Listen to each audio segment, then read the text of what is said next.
Forest and Environment Minister James P.K. Sangma on Wednesday visited the site where the pilot project of algae ponds is being initiated by the department through a consultant agency Trinity Impex International on the banks of the river Lukha at Sonapur East Hills district. Recently, the water of the river turned bluish in color due to acid-mine drainage, making it a cause of concern. The river, which has a high acid content due to the mining activities that happen in the upper stream of the river, has resulted into low pH level. To compensate this, the process of hyperremediation is taken up by the department concerned, where certain algae variant is grown on algae ponds that multiply itself in 24 hours. The algae then is released into the river, which removes pollutants from it.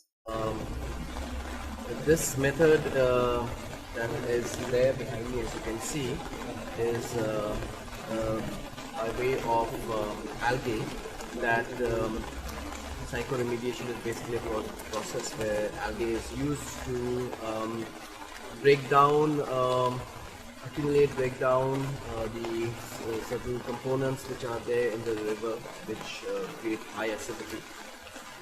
So we've seen that this is very successful in its implementation. This is basically a pilot project that was started, and we can see right now that the efficacy levels are very high. And however, as I said, it's a scalable model. So as per the requirement, we will be conducting a study as to what level it has to be scaled up to ensure that the process can be expedited. Sangma also said that to make this process a sustainable model, participation of various stakeholders is required. As we all know that algae is a global phenomenon. It has found acceptance all over the world, and to make this a sustainable model, we need the involvement of community, of all the stakeholders to come forward and participate in this. And for this, we want to, as a department, make sure that to make this a sustainable model, to bring in involvement of the people, and for that we have been talking to many people from outside, especially from the US and from Israel. Sangma said that the industries situated along the river need to come forward and contribute to the healing process of the river. I would call it rejuvenation, but yes, we have to see the larger picture and the long-term picture. So it cannot be just the forest department or community coming forward and finding solutions to this. I think it has to be a concerted effort, and industries also must come forward and be more proactive towards these solutions, and to also contribute to the healing process. That is very important. Sangma also said that pollution discharge is relatively less from the factories compared to the limestone and coal mining activities. Yes, the State Pollution Control Board is actively involved in monitoring any kind of pollution or effluent that is being released from industries. That is being actively monitored. He also said that proposal has been made to change the nomenclature of the Forest Department in the state, to which, according to Minister, is a need of the hour. In line with the Government of India having a nomenclature of the Ministry of Environment and Forest and Climate Change, in line with that, I'm also proposing to the government that we must change the nomenclature of our Forest Department from Department of Environment and Forest to Department of Environment and Forest and Climate Change. This will broaden, I believe, very importantly, it is the need of the hour. It will broaden our mandate into a subject which is of grave concern for each and every one of us, which is climate change. The department has also planned to implement hyperremediation for other rivers where issues range from high acidity to high alkalinity. The challenge lies in that, in the fact that we need to find that balance. It's not easy because you can't say one is more important than the other. So we are always, in that constant mode of striking a balance between the two. It's not easy. You can't keep everyone happy. But then, a decision has to be taken, and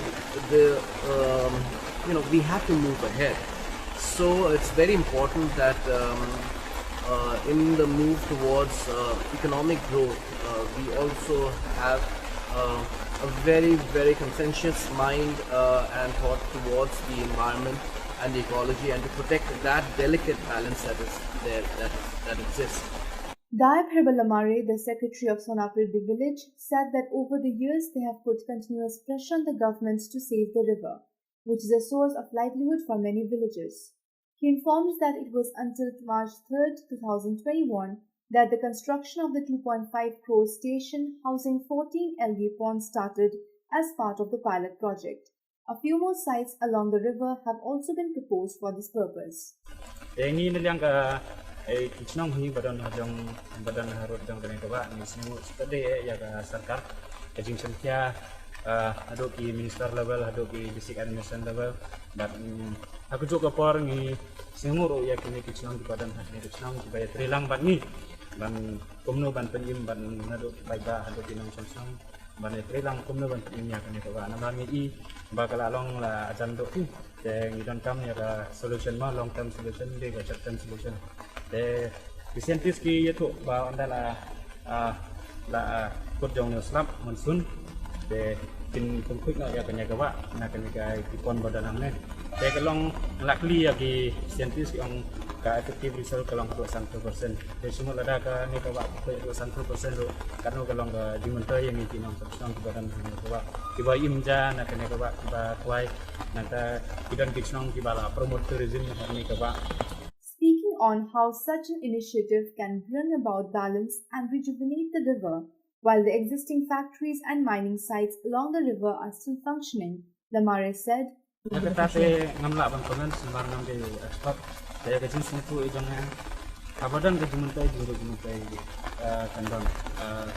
advantage kadang disadvantage kadang kami expect di buat maksaro ni itu di publik ini lah persa kayak anda bila tular ini lah persa ya kini kiwa long tuntamo kita ini melakukan komen kata isi batu mo nama spesial seneng upstream mo kadang for mining transfer mining nanta dan di cook factories baru kita buat advantage kalau enggak ni aku enggak terus binti kini kamu nanta ni dongkap mo naliang ka sarkar ban ay gafon namar kafon kadam te teman tadi ini katanya coba.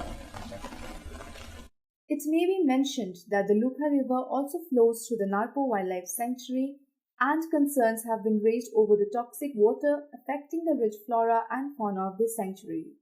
TNT Bureau.